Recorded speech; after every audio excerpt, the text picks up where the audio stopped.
Hello and welcome to Personable, a podcast focused on speaking to the world's best, enabling you to become the best that you can be. I'm your host, Harvey Bracken-Smith, and today I'm honored to be joined by Casey Simpson. Casey is best known for his role as Ricky Harper on the Nickelodeon series Nicky, Ricky, Dickie and Dawn. He's been nominated for Favorite Actor in 2016 and 2017 at the Kids' Choice Awards, and he has a huge online following with 1.6 million followers on Instagram and over 10 million on TikTok. I'm incredibly excited for our conversation today. I can actually remember watching you as a little kid in a little island in Jersey, in the Channel Islands. So it feels very surreal to be able to speak to you today. But I wanted to get started off by asking you how and why did you get into acting, Casey? Sure. So my mom actually was born in Sweden and she wanted to become an actress. So that was a big reason that she came to the United States and ended up living in Los Angeles when I was born, which obviously is very close to a lot of the acting industry. So I was born in LA, and when I was 3 years old, I had an older sister who was 9, and she went to a dance class. At the end of one of her classes, her teacher took her aside and said, "Hey, like, you're really theatrical. I think you should try seeing a theatrical agent so you could go on auditions and do commercials or acting jobs." So my mom took her to go see an agent and audition for an agent to see if she could get some roles. And I was 3 and I just tagged along at the time. And while my sister was over auditioning for the agent, I was just like talking to the receptionist, the other agents who were like there in the waiting room. And so when my sister comes out, the agent looks at my mom and goes, "Yeah, we'll take the girl, but we want the boy."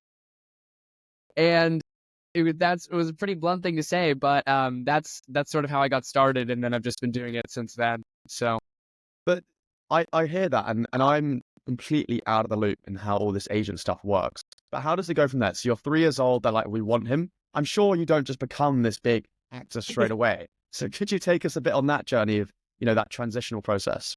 yeah, absolutely. So once I had the agent, and I guess my sister too in this case, the agent would basically take our headshots and submit them to local casting directors and say, "Hey, we think Casey might be right for this role." In the case of my sister, she might be right for this How to Train Your Dragon 2 DVD release commercial, which she did. And then if the agent likes our look for the role, they'll say, "Okay, we'll come see him." So then we'll go in person and read a script for a casting agent. And then if they like us, they might bring us back a couple times. And then if they still like us and the producers like us, we might get an acting job. So my first one when I was 3 was for a show called Frank TV on TBS, I think. And it was a very short-lived show, but they just liked me and I had my one line. I actually had my first improvisation on that set as well. And then I would just go on other auditions and get other roles after that. So how did you end up getting to the big one, the one that everyone knows and probably has heard of you from the most? Nicky, Ricky, Dickie and Dawn. How did that happen? Yeah, so I had been going on a number of auditions at that point, and I was 9 at the time. And actually, Mace Cornell, who plays Dickie on the show, I had actually seen him because we had both been we'd gone to a number of callbacks for a show that was originally called Little Monsters that eventually became Walk the Prank on Disney Channel. I don't know if you know that one. So we had known each other, then we saw each other again for the Nicky, Ricky, Dickie, and Dawn auditions, and it was you see a lot of familiar faces. And then so we just had this audition, and that was like such a big show that we just had audition after audition after audition. I think I went in like 8 or 9 times, and I originally went in for Nicky. And the casting directors originally really wanted to see me for Nicky, so like I went pretty far in Nicky, and then they're like, "Okay, we might want to see you as Ricky. What do you think about that?" And I was like, "Sure." And it seemed like a bit more of a leading role at the time, and I really liked the character, so I was happy to go in for Ricky. And then I did a ton more auditions for Ricky until finally we had the final testing. And on the last day, when it was between like me and one other kid, Dawn had 2 people, Dickie had 2 people, Nicky had 3 people. The parents had their final, the finalists. Mace and I were there because we were both up for Ricky and Dickie respectively. And even though we didn't know if we were going to get the parts or not, if one of us was going to get it and the other one wasn't, or both, or neither, we decided to have a sleepover that night. So on the way home from testing, we both got the call in the car. And I got it a few minutes first, so it was a little awkward for a few minutes, but then Mace got it. Yeah, I'm sorry. Don't tell Mace. Yeah, so it was a fun night for sure. I think what's funny is because I've watched the show, right? Being young, I've watched the show Nicky, Ricky, Dickie, and Dawn. But I'm sure to like listeners, maybe in the older generations, are probably like, what the fuck are we on about? So could you explain a bit more detail about what is Nicky, Ricky, Dickie, and Dawn? Why it all sounds so similar? What the show was about? What your role was, and like what it came out to be? Sure. So the show is about quadruplets. I've never heard of another show about that premise, so I think it's got points for uniqueness. And it's just about the sort of adventures that the four kids get into, being so closely tight in age, and what they fight about, and the kind of hijinks they get into, as also four siblings with very distinct personalities. So sort of like a fun show for kids. Curious, like as a kid, right? Like when I was probably like your age when you started getting into acting, like I wanted to be a rugby player, and I'm sure some other people maybe wanted to be an astronaut or a professor or a policeman. While you're sort of already living out your dream, what was the goal for you at that point in time? Like, was it just to continue what you were doing? Was it to become a regular in Hollywood? Like, what was the goal at that point in time? I don't think I had a super specific goal, but I just really liked what I was doing and wanted to grow in it the same way that, you know, if you're trying to get into college and you do really well on the honor roll in high school, you might also want to run for class president or something like that. I really liked it and wanted to keep doing it, but also like in the environment I was in the industry, like the way to excel and things that people claim you for is getting the next role, getting the next job. So I think there was also that sort of trajectory that was natural, the same way in any job you might look for a promotion or anything. But yeah, I just liked what I was doing and I thought it was fun, wanted to keep going. I mean, I've seen a lot of shows on Netflix. I don't know if that's a good thing or a bad thing that I watched it not on Netflix. But was the show always expected to take off? Or was it kind of like, oh my God, wow, this is doing really well. We need to keep doing this. Yeah, so I don't think that there's ever like a guarantee. You never really know how it's going to go. And I think it was our creator's first time creating a show, even though he'd worked on kids' shows before. So it wasn't set at all. We did the pilot and we thought it might never make it to air. I know the dad on the show, Brian Stepanek, he did a pilot that went really well with Selena Gomez, but it actually wasn't picked up and they ended up doing Wizards instead. So even though it seemed like it was well received, it didn't quite have the je ne sais quoi that is sometimes required to make a show work. So we didn't know if it was going to go or not. We thought that there was a good chance it might, but it wasn't until a few months after we shot the pilot in December of 2013 that we heard that it was picked up. And then we started filming a season, and then we got picked up for more episodes and more episodes. And each time we never knew what was going to come next. As an adult, again, moving back to this point, it's very much seen as someone like Dwayne The Rock Johnson. I'm guessing like his routine when he's, filming a series or a film, it's very much a case of like wake up, train the gym for 25 hours and then act all day. But as a kid, I know there's like certain laws prohibiting you from working past a certain amount of time.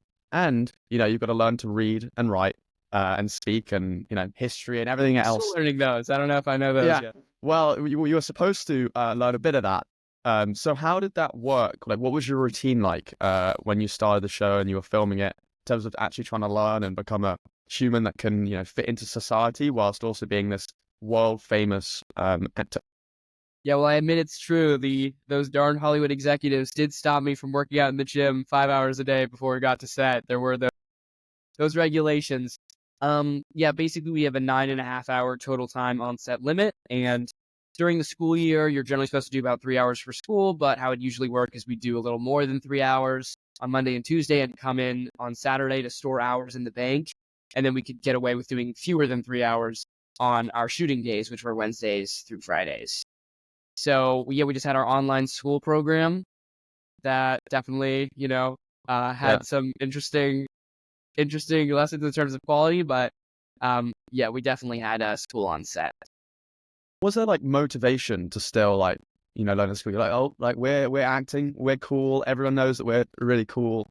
Like, why even like bother to learn? I don't need a job. Or did you still feel motivated? And the other kids were like, oh no, we don't want to act today. We want to study and learn about past presidents of the US or something.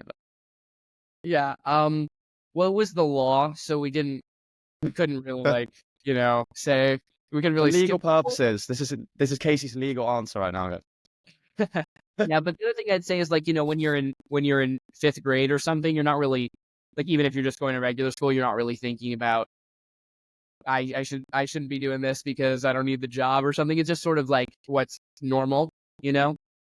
So we never really thought about, you know, we don't need no education, we don't need no thought control type. We just sort of went to class, in our little room on the Paramount Studios lot. So yeah, just kind of normal. Something I've thought about a lot, and I think it's a problem whether in the public light or not, and it's kind of being propagated and really shown and come to light through social media, is I feel like a lot of teenagers when they're growing up, they're trying to find out like, who they are, who is Harvey, who is Casey, like who am I and who do I want to be? And I feel like as an actor, that can become even, more tough because you're playing this role as Ricky and, who people want you to be. And you're this cheery character and you're fun and you're playful and you're, I'm guessing you're happy a lot of the time and you're expected to be this way, whilst also being this young kid who's experiencing, who is Casey and what does Casey like and dislike and what makes Casey happy and how is Casey feeling today? So how did you deal with the finding your sense of self as a person growing up, whilst also being this consistent character that everyone knows and loves and wants you to be the whole time? Yeah, it's an interesting question. I kind of wrote my college essay about this. So, one thing I'll say is it's not like it wasn't like we were never method acting. It wasn't like Jim Carrey, Andy Kaufman situation where I was like telling everybody to call me Ricky off stage necessarily. But yeah, from a young age, being known in that way, I do think complicated a little bit, especially if like people would recognize me when I went to school or something, and they recognize me sort of as that character. But I think for me, over time, just developing things that like I'm genuinely interested in, and like for example, I've done a lot in the entertainment industry, obviously, and I want to keep doing that after school. So when I came to college, like I was very clear that I was not going to major in theater because I've just done that for so long, and I want to do that after college. So I didn't. There were other things that I was interested in and curious about that I wanted to sort of develop in myself. So I very much am aware of wanting to develop those other parts of myself. So I think it definitely was like a bit of a complicating factor, especially when it came to the eyes of like other people who would sort of, have an impression of me before we'd ever met type thing. But I think I've been able to, sort of successfully, I guess, learn a little more about myself and what I'm interested in through the last few years. I've just like tried and done a lot of different things. Like I would joke with my friends that I feel like I've lived a lot of different lives. Like I feel like I've had a lot of different experiences, and I think that's helped inform me about what I am good at, worse at, what I like more, and what interests me. But like, how did you did you ever feel like you had to put out up front and like kind of like hide your emotions behind you? Or did you always feel like you could just be your authentic self, particularly when you're out in the limelight, like not in the studio and out and about and with the normal people, you know? Yeah, I wouldn't put it as dramatically as like I felt like I had to suppress my true self, but I would say that, definitely, I think from a young age being so into performing that I think sometimes that could merge with my personality, and that the way that I would be at events and stuff, I think also spilled over into when I was like meeting new people, and sort of I do think I sort of took on the role of like when I was in a conversation with somebody or a large group of people, I sort of took on the unspoken onus of entertaining them and like making things very lively and exciting. And I think that contributed to a sense of a little bit of fakeness, I would say. So I think that was something that I practiced so much that sort of came out in maybe some improper settings. I would say that would be a way that occurred. If you could go back and give advice to yourself at two points, one before you started Nicky, Ricky, Dicky, and Dawn, you could speak to them then, and one just after the show, knowing what you know now, what would you tell those two different parts of yourself? Huh. Um, I think for right after the show, I'd probably mention what I just did and, caution myself not to Buy Bitcoin. Tesla stock, yeah. Yeah. To not lose track of always like being performing and something like that, and having that room for being a little calmer maybe sometimes. And then before, I would probably just say that what I'm getting to do is really unique and exciting opportunity, and to make sure to not lose sight of being grateful for that.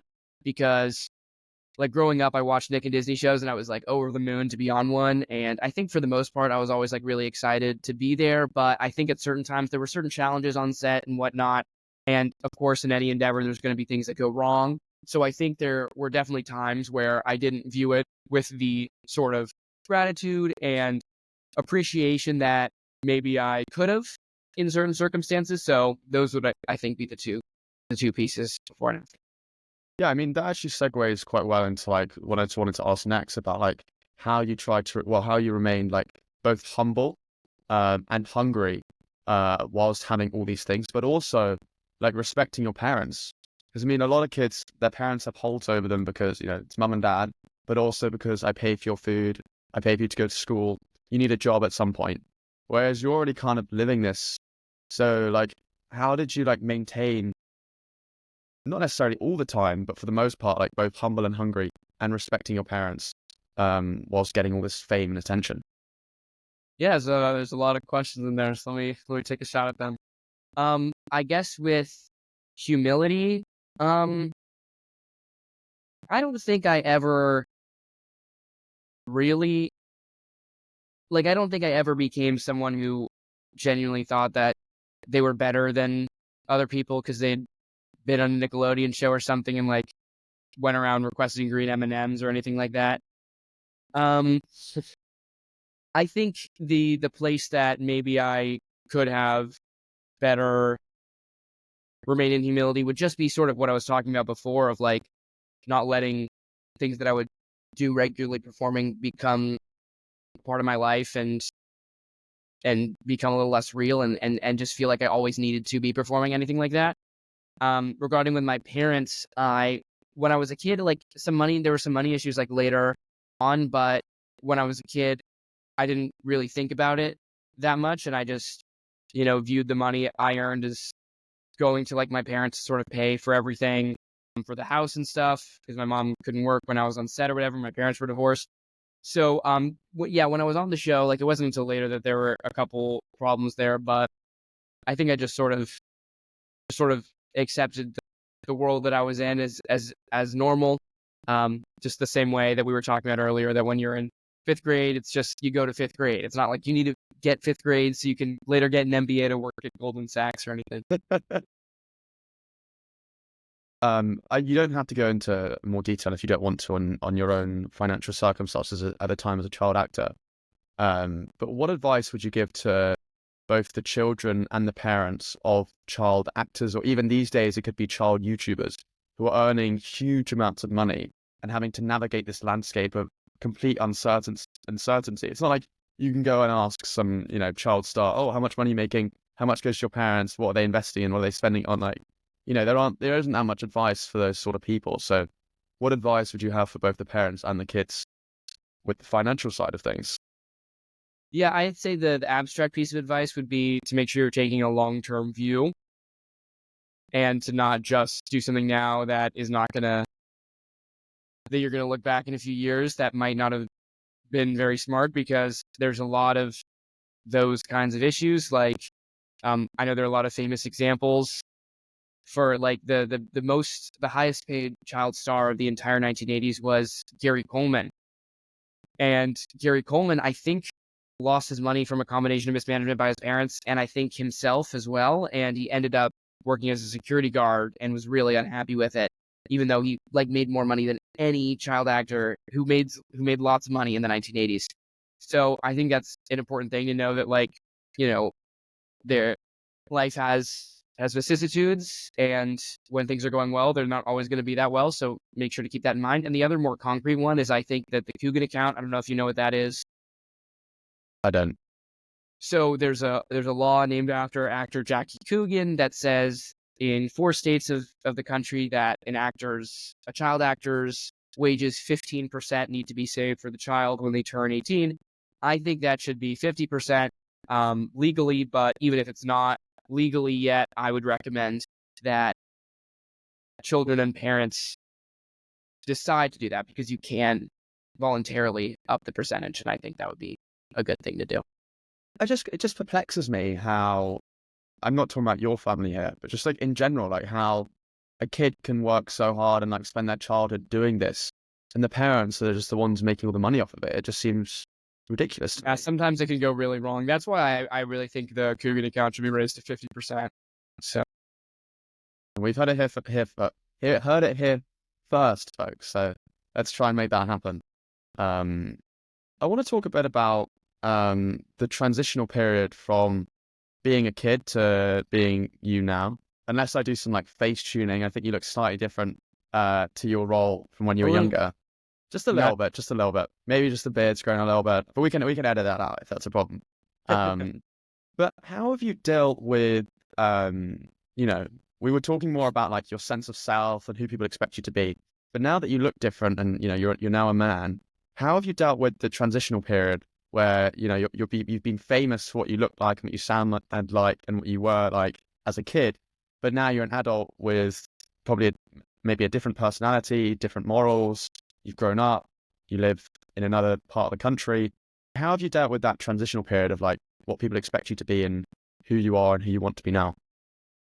yeah, well, I think goes back to a little of what I was saying earlier that, you know, I think it's the same challenge that everybody goes through growing up. I think it was just complicated by the fact that, you know, a lot of people knew me as Ricky or something before they talked to me, and that could result in particularly surface level positive or sometimes negative treatment. And sometimes that was a bit harder to navigate, along with me sort of not always drawing a good distinction between working and performing and just interacting with people in my daily life.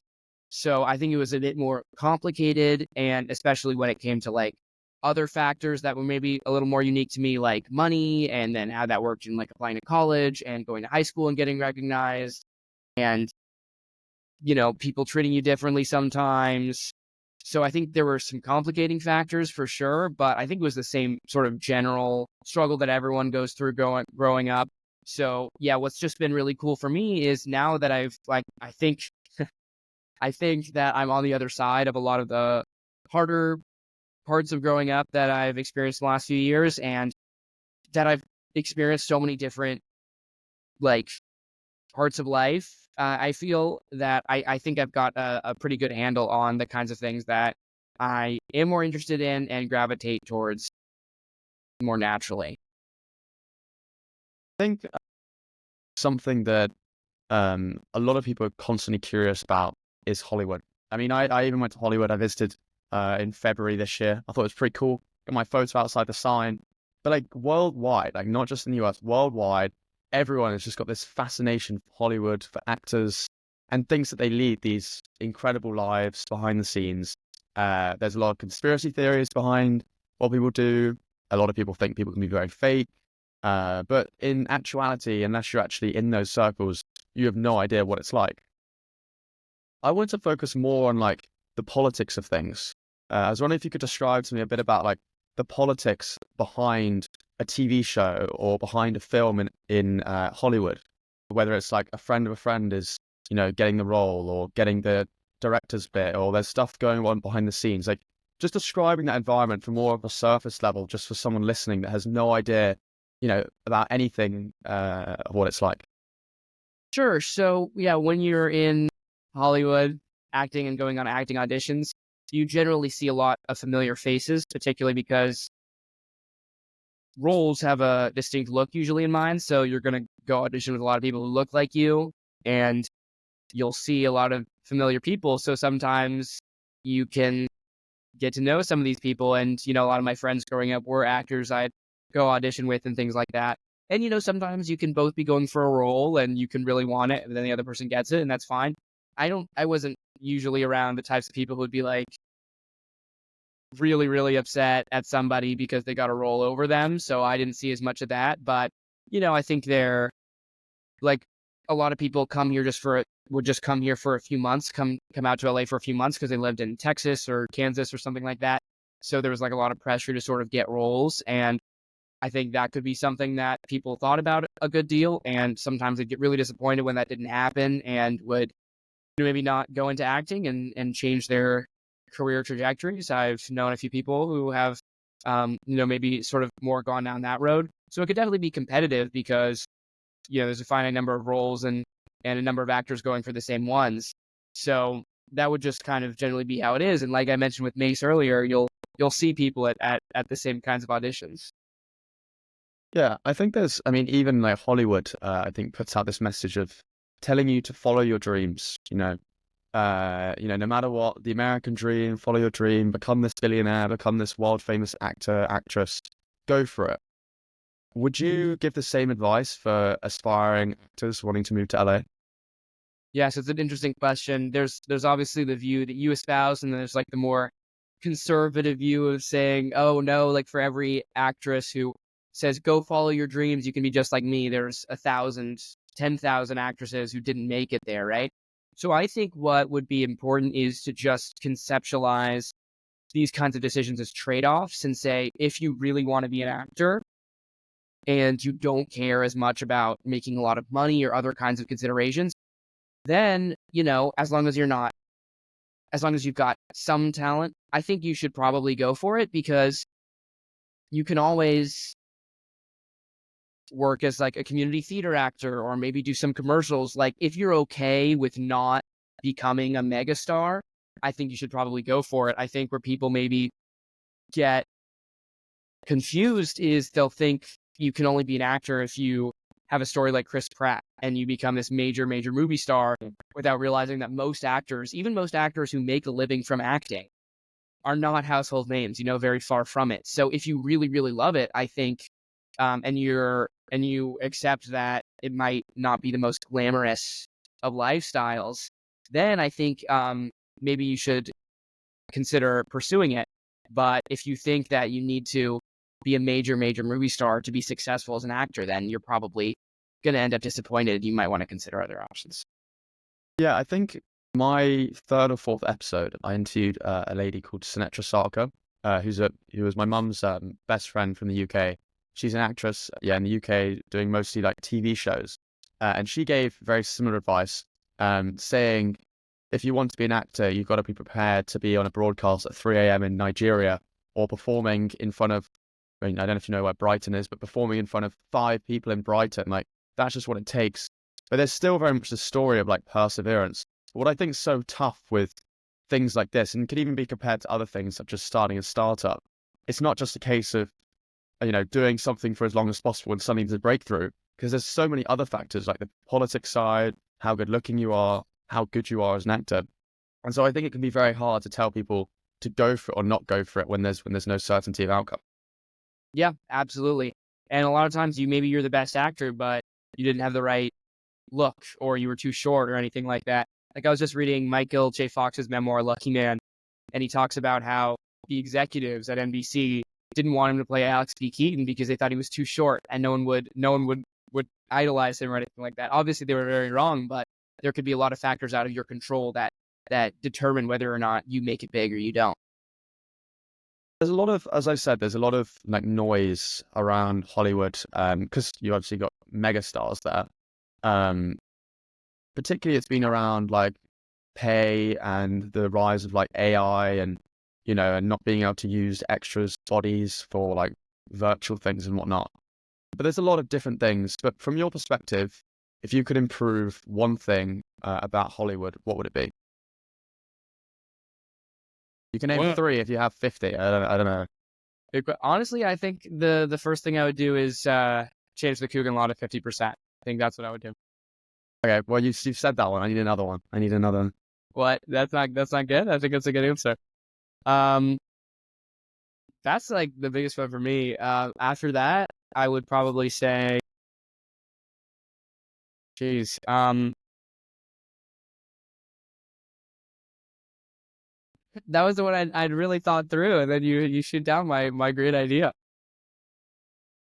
I'm not shooting it down. I just think it's good to get even more perspectives. I mean, because from my perspective and other people's perspective, it's like they're saying they need more pay, so they need more pay. They're saying that they're using their bodies for AI. They need to do that. We're just hearing like secondary noise. Like I'm not in the environment, so it's quite hard for me to say as an outsider what can be improved when I haven't dealt with any of the process.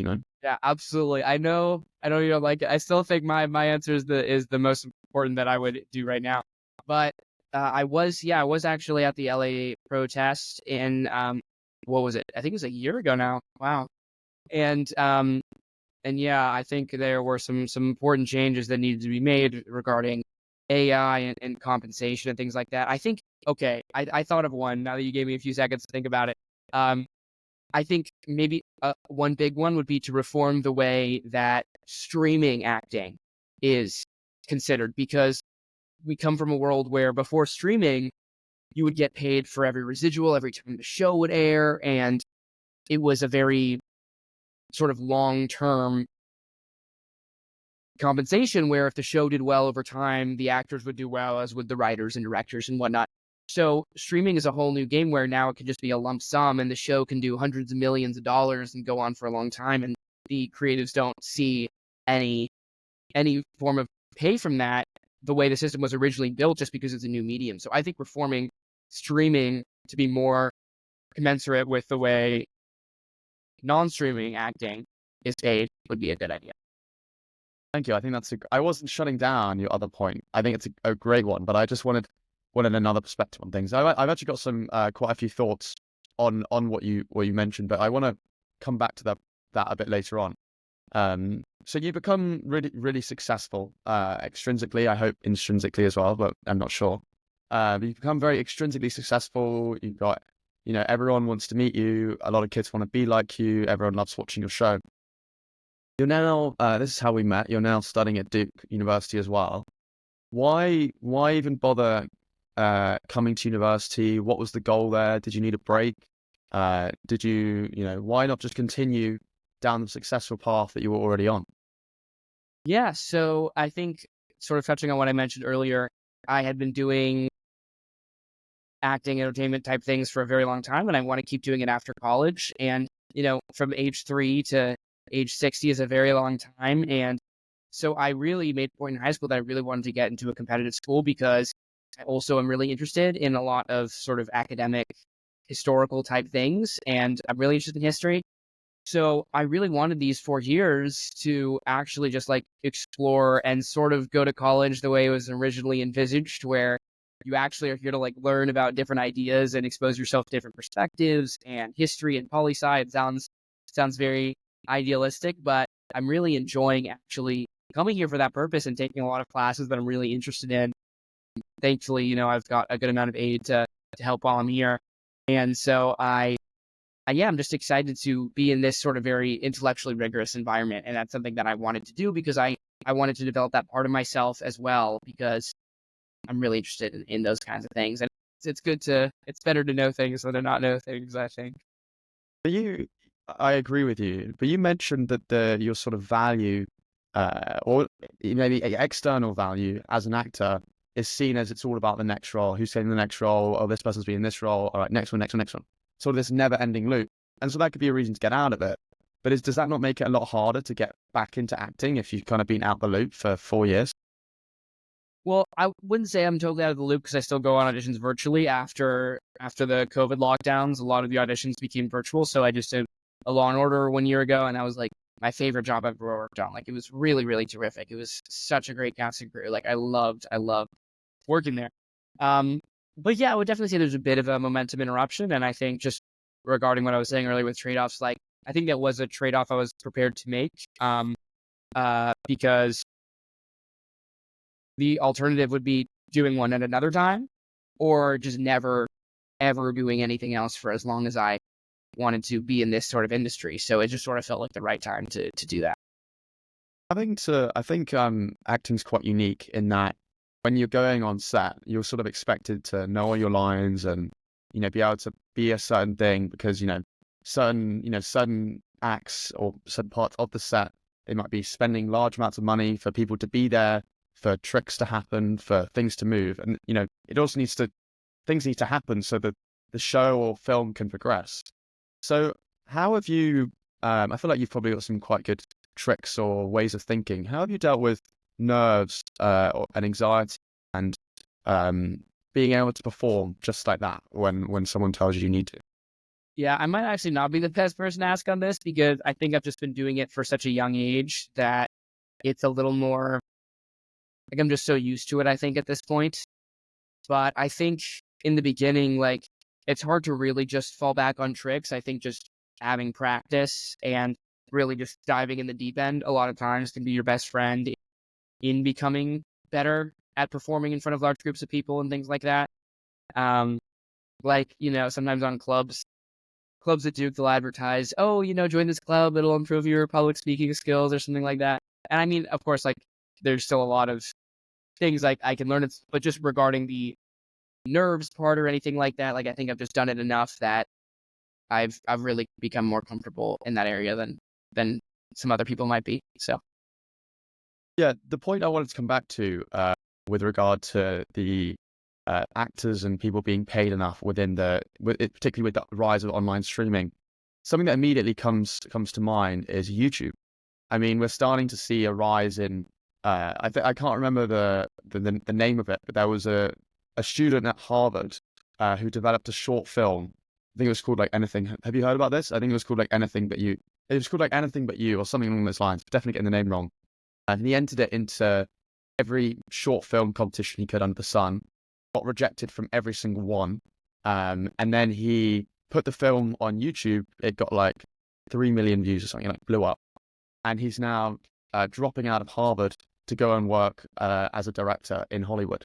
And I think wow, it just terrific. yeah, and I think it just shows how like there's this democratization of being able to produce good content and get it out to lots of people. Because before there was just the big five studios that were like producing things, putting it out there. There was no social media or anything like that to get it out. Whereas now independent producers, actors can produce their own content and get out there. Have you thought about any trends or ways you see this moving forward over time? Do you think the major studios will lose even more power with online streaming? Do you think there'll be even more democratization, or do you think that's more just an anomaly? No, I think absolutely it's going to keep going this direction, and I think it's been a pretty steady progression in this down this road for a long time. Like, I think you just go back 5 years, it's a little bit less, 10 years, a little bit less. Like, I think it's been very consistently moving in this direction. I think it's going to keep going that way. And I think streaming is going to keep growing and, regular TV is going to struggle to compete. And I think, the studios are gaining less and less power and people are being able to do things more and more themselves, obviously with the rise of social media, with this guy from Harvard, like you just mentioned. So, I think it's probably on balance like a good thing, and I'm excited about it. So, How you built to be honest, I didn't even know this. I knew you from your acting, but I didn't even know that you had such a huge, just like absolutely enormous online following. At what point in time did you realize, that you could capitalize on social media and then go about building this freaking enormous audience of people? oh boy, this is gonna date me. I think, it was Musically actually. I started making some music videos for fun with a couple of my friends, and then they started doing well. And this was back when you could get featured. They had the little featured sticker. Do you even remember this? I was not a big Musically man. Yeah, before your time. And I ended up growing. I think it was the 14th most followed person on Musically at one point, and Whoa. every Tuesday, Musically at headquarters in Santa Monica, California, would have these little parties for the Musically kids, and you'd have like Ross Lynch come by or whatever. So I think I just really found a lot of success in Musically, and between scenes on Nicky Ricky, like starting in like season 3, like I'd run to my trailer and make a Musically. Uh, oh man, it was definitely a time, and so I think that was really when I started to grow, and then TikTok transformed, and I was already so big on Musically that I didn't do as much on TikTok, but I still did a lot, and grew a lot there as well. I think I sort of got a sense, at least at certain periods, what people wanted to see, like things would change. So I don't know if I knew it at all times, but so I made some here at Duke, and I think, doing really well musically. Just, when it transformed to TikTok, I still have those followers, then I kept growing on there. So that would basically be my TikTok story. I know that was probably embarrassing for you. Not from I thought it was embarrassing, but you were just laughing nonstop. But I think that's a really cool story. Just musically like such like a meme at this point. Like it's so funny. What I think's really interesting though is I'm going to backtrack on my own previous statement as I was talking about the studios kind of being closed off and then having social media and being democratized. The reason I'm going to say that is because even what you just said about Musically, I mean, they were getting all the top creators together, and it's similar to YouTube. They have events where they get all the top creators together. So it gives this view in which anyone can become famous, anyone can become big and share their story. When in reality, they've still got these big stars that they're bringing together, that they're taking to events, that they're telling how the algorithm works, that are producing the best content. And so I think it's like, maybe it's just the same thing, but just like with a different costume. Maybe. I would disagree with that because I would say in the old studio system, like, I don't know, if you're Mary Pickford or Carol Lombard or something, like the way to get big is exclusively through those casting directors at MGM or whatever liking you and deciding that you're allowed to become popular now. But I think you flip the order with the stars you're talking about now, where a lot of times just some person who has no acting, following, or experience or anything becomes large on these platforms. And then once they're large, they'll meet each other and maybe have a couple events or go to VidCon or something like that. But it's a different order where instead of a casting director deciding you're going to be big, you become big yourself. And then the things that go along with having followers. Well, so guys, if you listen to this podcast enough, it'll be Nikki, Ricky, Dicky, Don, and Harvey. If we can get the podcast big enough. But you've risen to the top of your field, which makes you a great guest for this podcast. What do you think made that happen? How do you think you got so high within the realm of Hollywood, and do you think it is replicatable? Do you think other people can also do the same? Yeah, well, I don't know if I've come to the top of Hollywood. I think I'm pretty far from there, but I would say I think to a degree, like I think there's no glossing over the fact that I also got very lucky, like just for example, one of many, many, many factors outside of my control that ended up working out. If I were born 7 months later, or I guess if I had been born 9 months later, I would have never been on Nikki, Ricky, Dicky, and Don because you had to be 9 years old because that's when the child labor laws change. And no one under 9 would have been considered because they can only work, 5-6 hours a day or something. So there's that. There's the fact that I was born in Los Angeles, there's the fact that certain acting jobs worked out for me and I had the right look for or whatever at certain times. Like a lot of things have to go right. And that's why you see like there's a lot of people like Michael J. Fox I mentioned earlier, but also I think another famous example is Robert Pattinson, who were about to like stop acting right before they got that one lucky role. And so I think there is like a large element of luck that can't be ignored, but I think you can, of course, do things to increase your chances. So I'm guessing you're going to try and increase your chances again after you graduate Duke. So what's like next for you? What sort of roles do you want to play in? More TV, film, more YouTube? Yeah. Like what do you want to do? Well, to paraphrase a Robert Heinlein novel, acting is a harsh mistress. So there can be definitely a lot of ups and downs and times where you're booking more things and booking fewer things. So I think I would be very naive to have had my life experience and the people I know who have acted to just, go out and auditions and wait for the roles to ring in. So I think I'll probably be pursuing things that I really care about and would be excited to do either way in that sort of industry at the same time after college. And as a role model, and having that large of a following, I mean, you are a role model. So what sort of message do you want your fans or people that follow you or that look up to you? Like what sort of message do you try and present to the world? Well, I think I try to generally be a positive influence and make things that people like, and try to give people like an encouraging word. I don't know if I have one succinct motto that I try to impress on anyone who is lucky enough to stumble on my TikTok page, but yeah, I just generally try to facilitate a good community, and there's a lot of people I've met through having a presence, a lot of people, who would call themselves fans or anything that I think are really nice and I've enjoyed spending time with and try to, connect with in certain ways. So I think that's what I try to do. And is there anyone, I mean, you mentioned your co-star from Nicky, Ricky, Dicky and Dawn, but is there anyone that you like still dream of working with in the future? Everybody. Everybody, Uh, got to get me on that show, man, and we can make that happen. yeah, it would be my dream. I'm a really big fan of David Tennant and Bryan Cranston. So I'd say maybe those two. And I mean, it's probably going to be the same answer, but I was going to ask like who you look up to most, or like who's been your idol in this space? Well, in acting, I would say those two would definitely be very, very high on the list. And can you think of like what would you say has been the biggest lesson you've learned through your years of acting so far? I'd say the biggest is to not get discouraged by external results. Like when you're an actor, you'll go on 100 auditions and maybe get one of them if you're lucky.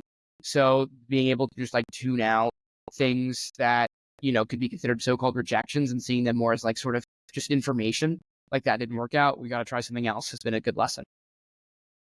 What do you think's the biggest misconception that people have about you?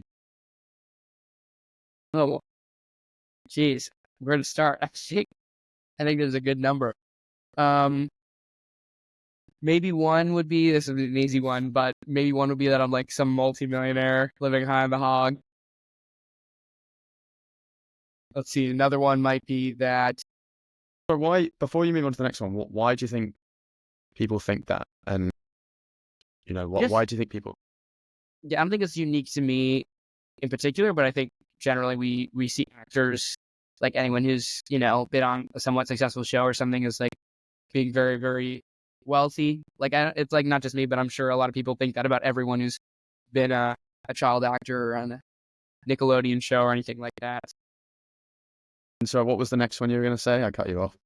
Oh no, I was just gonna think of the next one. Another one might be that, well, just on the same note, maybe that I, like all child actors, did a bunch of heroin and dirty LA party closets or something. Yeah, maybe those would be a couple. Why is that so encouraged by like why is like all the drugs and whatnot so encouraged within the Hollywood scope? Yeah, well, I don't think you can necessarily say that overall. I think it would be a number of like subcultures. Maybe that's the wrong word. Like, I don't know, enclaves. Like, I definitely know some people who maybe went a little more in that direction, unfortunately. But I also know a lot of people sort of like myself who never really did that and never had any sort of hard time for not doing that. So I wouldn't say it's like everywhere, but I definitely would agree that it's in some places. But and then to speak to your question, I think it's, maybe a similar reason that a lot of lottery winners go bankrupt. Or I think a lot of professional athletes who get into like the big four sports leagues go bankrupt as well. That, you're pretty young and you don't necessarily have all the maturity or wisdom to navigate some high temptations that are high reward in the moment activities. And, if you become somewhat famous or you get access to these things all at once, it could be overwhelming. And I think that would maybe be a part of it. Have you noticed? I feel like particularly with like social media, a lot of people become really famous really quickly and then sort of fall out of favor. Have you noticed that a lot in like your circles, that there's constantly new famous people, new relevant people? And how I'd have you say like, so. yeah. And I was going to say, how have you like maintained your longevity over time and tried to like because when they become really famous, they're like really excited, really happy, and then it's the next people, and the next people, and the next people. So how have you tried to like, maintain longevity and, throughout that? Yeah, like I remember one day I was like, "Who's this Charlie D'Amelio person?" Because like I had known all the top people on Musical.ly for years, and I was like, "Who's this? Who's this new up and comer?" Um, yeah, I'd say I've definitely seen some cycling. I wouldn't say I'm doing a great job of it right now because I'm more focused on things in college, but I think I would generally try to like do multiple things. Like obviously I've done a lot of acting, but I've also done some TikTok and social media YouTube stuff at the same time. Different kinds of things. I think you got to be able to pivot because, well, yeah, it's a perfect example. Like the way you did well musically was pretty different from TikTok. So being able to sort of switch my style when it moved to TikTok, I think would be a part of that equation. What's been your favorite memory as an actor so far? I think working on Law and Order, it was absolutely wonderful. It was such a dramatic role. It was like by far the most dramatic role I've ever done. I had to cry about murdering my girlfriend's dad. And just the director, she was terrific, and the actors were all so professional and seasoned, and I got to just work off them, and I got to be in New York, and I loved it. I think it would be that one. And if you could be a mentor to, I can't think of anyone, but if you could be a mentor to a young child actor in 2024, what aside, I mean, you can obviously we've talked about the finances a lot, but in terms of like protecting them from the short-term highs and the parties and the drugs and the ways of navigating all the attention, like what would you tell them? Yeah, well, a couple things that I would say is like one thing to really keep in mind is that, especially in this business, like things really go up and down, and to not get too caught up in when you're on top because it's gonna come down. And on the reverse, that which the first one will help you with when things aren't going well, knowing it's not going to stay that way forever. And there's a good chance that you just stay on the horse that something might come along, but it just takes a lot of reps. And then the other one would be, I guess I've never, sort of really explicitly articulated anything like this, so I'm kind of working it through with you in real time. But I just,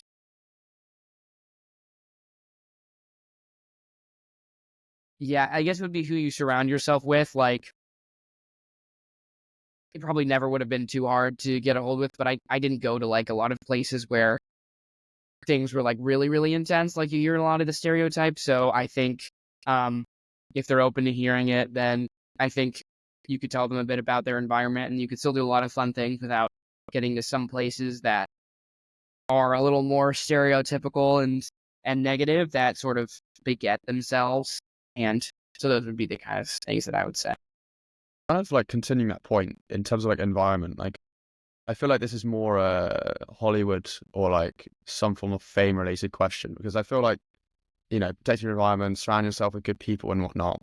But I feel like it could be quite tough in this sort of setting because a lot of celebrities and people that we all look up to, we seem to have this, I think it's called like a paranormal relationship or something, parasocial, Social. parasocial relationship in which they don't know who the hell we are, but we feel like we're like their best friend. And I feel like even as a young actor looking up to many of the, the big actors of these days, we feel like we know them and we feel like we're their friend because they've got their own brand of like love or like compassion or strength that are getting better. So when people are so unaware, and I feel like kids as well, like, your brain isn't fully developed until you're 28. And so how can they make sure they're in the right environments when they think they're just surrounded by their idols? Wait, so you're asking? What I'm asking you is, I'm basically saying like, you were telling me about how you need to be in a good environment. And I'm saying like, how can they make sure that they're in the right environment when everyone else seems so trusting? Because these are probably older, might be like older actors or teenage actors or other kid actors. And the older actors they've been on Marvel, they've been in this show, they've been in this show. And so everyone at the surface seems very trusting. when, as a kid in particular, you don't know their real intentions. Yeah, I would say it's absolutely like a big concern. Like you look at what happened to Drake Bell and a lot of different actors. I think having like adults, when you're being surrounded by adults who are in charge and who you might respect and look up to, that can definitely be a place where a lot of abuse can happen and kids can be taken advantage of, as we've heard a lot of stories about. So I think it's really important that parents, I guess this wouldn't have been as relevant in Drake Bell's case, but parents make sure that their kids aren't being maltreated or abused or something like that in the industry. I think that'd be a really big part of it when it comes to child actors. And then the other part would be if you're really like on set with some of your idols. Like, I don't think the good news is I don't think if you were a young actor working with, Michael J. Fox, that he would necessarily, pressure you to go do cocaine with him in the back if you're like 13. But I think it'd be more the sort of other teens or kids that are more around your age. And that would be, I think, would be the more common situation. How can we, I mean, we talk very much about like the pay and like the abuse in Hollywood, and that environment is something I've heard about a lot as an outsider. So I mean, if I'm hearing about it in my little island, I mean, it can't be good. So how do we go about fixing this problem? Wow. Well, there's so much there to talk about. I think,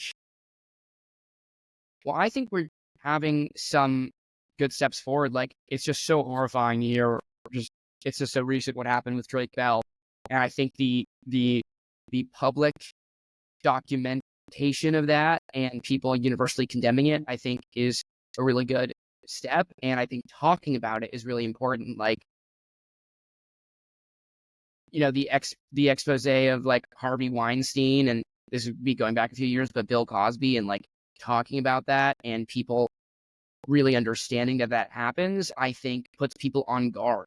Like the same way that today 9/11 would be much, much more difficult to accomplish because people know about what happened in the planes and no flight would let hijackers get to the front.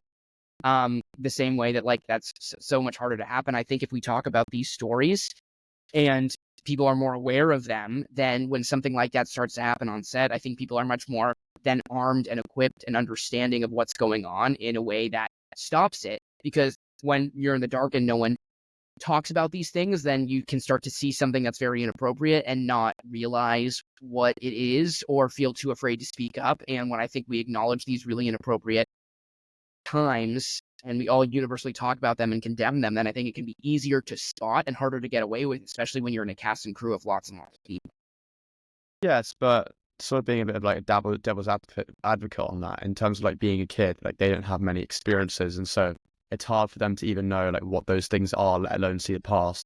And on top of that, if it's the star of a show who's the one that's doing something bad or encouraging bad behavior, it's unlikely that like an extra in the set or some like camera person is going to speak up when it could ruin their entire project or whatever that they're working on. Yeah, You know? absolutely. That's why I think it's really important for parents when there are kids to make sure that um that those kinds of things don't happen. Like I think the opposite example of that is Jeanette McCurdy's mom, as she talks about in her book, who you know didn't necessarily always look out for her to make sure she was well treated on set and everything. And so I think if you're gonna act, like I think it's really important that parents play a role in making sure that these kinds of abuses we've seen in Hollywood aren't allowed to happen on their set.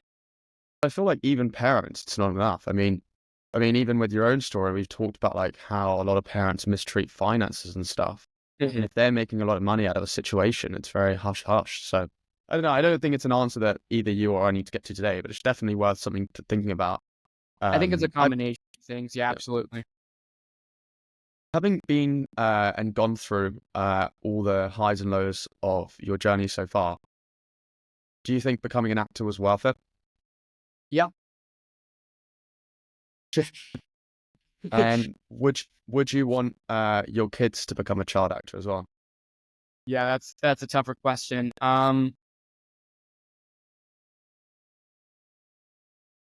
Let's see. Well, I don't think I would encourage them necessarily, but if they wanted to, I don't think I'd necessarily stop them. And I think I would be better equipped than, maybe other parents in knowing things to avoid and knowing things that shouldn't be allowed. So I think it's possible. I think, as someone who actually wants to have a large number of kids, that it can be tough to, always drive them to auditions and something. Maybe this will all be different actually, because after COVID lockdowns, maybe they'll all just, ask me to Online. in their bedroom or something like I'm doing right now. So, yeah, I don't think I would encourage them. I don't think I would discourage them if they really wanted to. But the biggest thing that I would want them to know that is just so obvious to me, having done this for so long, that I guess still isn't patent to some people, is when you're trying to audition for things in acting, it's like the cost of entry is like a 99% declination rate. Like most of the time, like it's just information. Like there are hundreds and hundreds of actors auditioning for most roles. So like, of course, it's going to be very, very rare to get one. And you can't, like I mentioned earlier, you got to just treat not getting a part as information and not, have it destroy your self-image or anything like that. In after your life, in hopefully 100 or 200 or whatever it is years, what do you want your legacy to be? How do you want to be remembered? Oh, boy. So you're saying in 200 years from now? 200, but just after you pass or after you die. I was just presuming you're going to live a really long life. No, that's a big question. I wasn't expecting that on your podcast today, Harvey. All right. I think that if I'm going to be totally honest, I think I would more care about my familial legacy and my kids and grandkids and family members, remembering me positively and as like a loving, kind family member, and, maybe my great grandkids knowing about me. I don't know if I care as much about people in 200 years saying, oh, this kid, you should have seen his Law and Order episode from 200 years ago. Still talking about it. No, as they will. I mean, I think that good. We all know. So I think it'd be more important that like the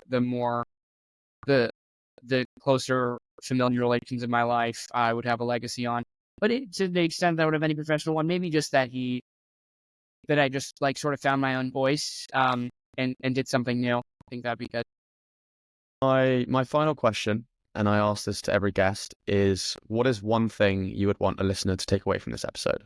I think in the future, you should ask every guest, what was your opinion of Casey Simpson's Law and Order episode? I think that would be pretty much what would I say to the guests watching this? That was your question? So my question was, like, from someone that's just listened to this hour-long episode of us talking, what is one thing you'd want them to take away from it? It could be something you've said or something you haven't said, of like what they want to take away from Casey Simpson. Sure. I don't know if this is taking away from me, but I think a piece of advice that I would give, especially if you're a younger person watching this, is to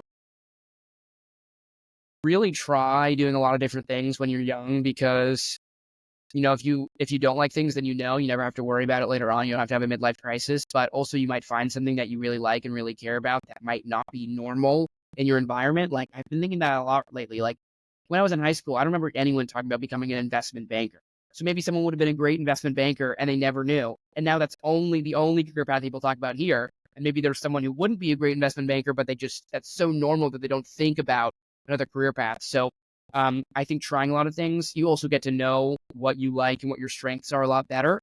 And at the same time, I would say, don't be afraid of bailing on things quickly. So you try something, you learn it's not for you.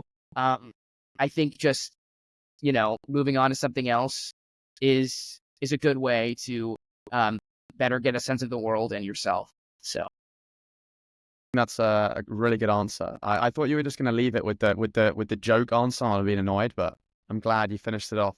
But no, thank you so much. I think it's been really fascinating to learn more about your journey. I had no idea. I mean, I thought even like 8 years old was young to start, trying to become an actor, let alone be 3 and getting spotted. But I think both me and anyone listening will really appreciate just how honest you've been. A big reason I try and do this podcast with like the multitude of guests all from different backgrounds is because I want listeners to be able to understand like who someone is, where they came from, how they got there, and where they're going to go. And I think that can best be related by them telling their own story through their own voice with honesty. And I feel like you didn't have to be, but you have been incredibly, incredibly honest with us today. And I think I really, really appreciate that. And I think that honesty is so important, and authenticity is so important in today's world, with the fabrication on social media, on TV and films of what people are expected to look like, sound like, be like, and also the thoughts that are put into our head of, I was even talking about, like, as I was saying, well, what's wrong with Hollywood? Well, I don't know. I'm just being told what to hear is wrong with Hollywood. But I think you've given us a really honest view, and for that I thank you. So thank you so much for coming on, Casey. Yeah, thanks for having me. I appreciate it.